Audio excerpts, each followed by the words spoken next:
बहुत भोग लिया है, बहुत जन्म भोग लिए हैं।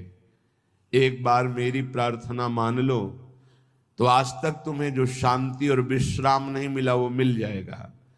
खूब भोग भोग लिए, तुम्हें याद नहीं है। जैसे कई बार हमने स्मृति दिलाई कि 9 महीने मां के गर्भ में इसी जन्म में रहे, कुछ याद है? 1% भी याद है तुम्हें? ज्यादा समय नहीं हुआ, कोई 50 वर्ष, कोई 40 वर्ष, कोई 30 वर्ष, 25 वर्ष, ऐसे सब बैठे हो। आप विचार करके देखो कि ज्यादा लंबा समय नहीं गया, इसी जन्म की बात है। कि आपको याद है कि मां के गर्भ में तुमने क्या दुख भोगा? 100 में 1% याद है? नहीं याद है। फिर पीछे जन्म की क्या जानोगे?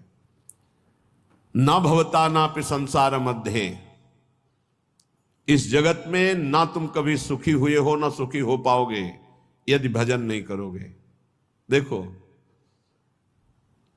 जब बच्चापन तो सिखाया जाता है खूब बढ़िया पढ़ो लिखो, धन कमाओ, ऐसे योग्य बनो, बढ़िया है। कभी अध्यात्म नहीं सिखाया, कभी नाम जप नहीं सिखाया, कभी ये बैठ के नहीं सिखाया कि बड़ों का आदर कैसे किया जाता है, कभी ये नहीं सिखाया कि मनुष्य जीवन का लक्ष्य क्या है। अब वो पढ़ाई लिखाई में गए, व्यसन सीख गए, व्यभिचार सीख गए, अच्छी नौकरियां पाई, पैसे हैं, और फिर घर में आकर के उन बूढ़े माता पिता को जो चलने लायक नहीं है, दरवाजा बंद करके वैसी दुर्दशा करते, मारते हैं, पूछो मत। जब ये दृश्य देखने को मिलते हैं ना, तब लगता है भगवान कृपा करो इन माता पिता को जो अपने बच्चों को शिक्षा नहीं दे रहे हैं कि धर्म किसे कहते। तुम समझते हो ये धन कमाने लायक बन जाएंगे तो तुम्हें सुखी करेंगे। ऐसे जैसे जानवर को मारते हैं ना क्रूर कर्मा लोग, ऐसे बूढ़ी माता को मारते हैं, पिता को मारते हैं, पूछो मत। तब लगता है ये जानवर पैदा हुए हैं, ये मनुष्य रूप में पशु पैदा हुए हैं। पशु क्या राक्षस है? माने मातु पिता नहीं देवा, साधुन ते करवावें सेवा, जिनके ये आचरण भवानी, भगवान शंकर कहते निश्चर सम जानो प्राणी। निश्चर कहते राक्षस को, वो राक्षस है। तुम अपने संतानों को राक्षस मत बनाओ। ये जो केवल तुम मात पिता बाल कहीं बुलावे, उदर भरे सोई जतन सिखावे, तुम राक्षस बनाने की चेष्टा कर रहे हो। बहुत सज्जन बेटा एक आया था अभी 2-4 दिन के अंतर्गत एकांतिक में, उसने कहा मेरी मां कहती कि तुम्हारा मोबाइल तोड़ देंगे यदि तुमने सत्संग सुना। मेरा बाप कहता है कि तुमको हमारी कसम है यदि वृंदावन गए। यही बच्चे जब सतमार्ग से विमुख हो जाएंगे और शराब पीकर घर आएंगे, तब तुम्हारी पूजा करेंगे, तब तुम्हें अपनी कसम ध्यान आएगी कि अगर ये वृंदावन जाता, साधु समागम करता, तो आज लातों से न मारता। आज ये मेरी दुर्दशा न कर। चीख रहा है, क्या है? भ्रातर भोगास भुक्ता, भुगतोगे। ये जो कर रहे हो कर्म में भुगतोगे। तुम्हारे बेटा बेटी देख रहे हैं कि बुढ़े के साथ कैसा तुम कर रहे हो, वही इंतजाम तुम्हारे लिए रहेगा, वही इंतजाम, उससे बढ़ के ब्याज सहित। चिंता मत करो। इसलिए हम सबसे प्रार्थना करते हैं, ये कर्म भूमि है, जो बीज बोओगे वही फल काटोगे।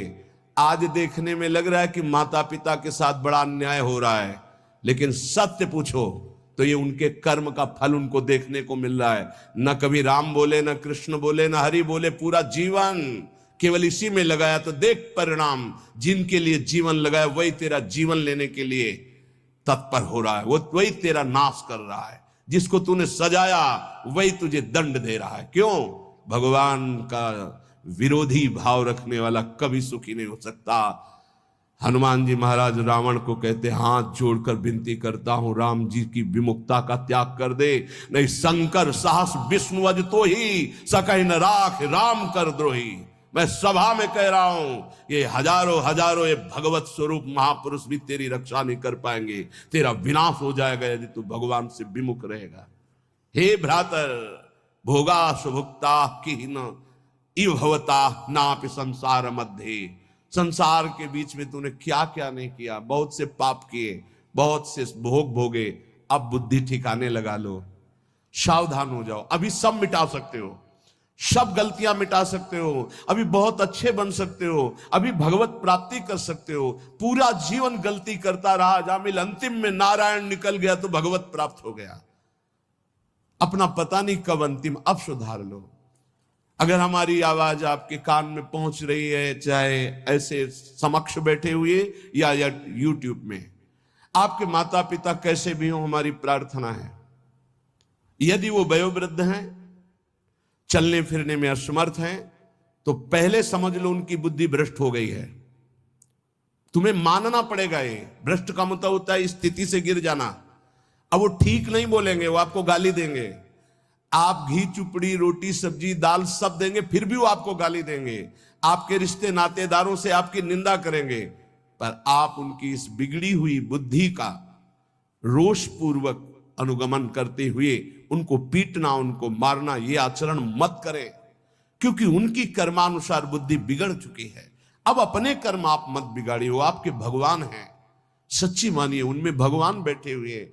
ऐसे असमर्थ माता पिता को भगवान की तरह दुलार करोगे तो तुम सदैव श्री संपन्न रहोगे। लक्ष्मी तुम्हारे घर से नहीं जाएगी। और जिन घरों में माता पिता को त्रास दिया जाता है, जिन घरों में आए हुई पानी ग्रहण करके पत्नी के साथ अनर्थ नाना प्रकार की दोष वृत्तियां, वो घर कभी श्री संपन्न नहीं हो सकता, सुख संपन्न नहीं हो सकता। आप सत्संग सुनने आए हो, इसी का सुधार करना चाहिए। माता पिता आपके साथ क्या व्यवहार कर रहे हैं बिल्कुल मत देखो, ये मान लो कि ये पागल है, उनकी बातें मत सुनो। तुमका अपना कर्तव्य दे, तुम्हारा क्या कर्तव्य, हमको केवल अपना कर्तव्य देखना। हमें बहुत कष्ट होता है जब ये बात देखते हैं कि बूढ़े असमर्थ माता पिता के साथ ऐसा व्यवहार, तब लगता है ये कलेजा है इसका हृदय है कि भगवान ने पत्थर की रचना की इसके हृदय में। अरे और कौन, जिसने 9 महीने गर्भ में रखा, जिसने अपने रक्त का दूध बनाकर तुम्हें पिलाया, जिसने तुम्हारे मल मूत्र साफ किया, आज तुम हाथी जैसे जवान हो तो लात मारते हो, डंडा मारते हो, उनको गाली देते हो। चिंता मत करो, तुम्हारे लिए ब्याज सहित व्यवस्था है, ब्याज सहित दंड मिलेगा। अगर तुम्हें थोड़ा भी ये पता है कि भगवान है तो इतना समझ लो उनके वचन भी हैं, अवश्य में वो भोक्तव्यम कृतम कर्म शुभाशुभम, शुभ और अशुभ कर्मों का भोग भोगना पड़ता है। फिर माता पिता ये तो साक्षात भगवान है।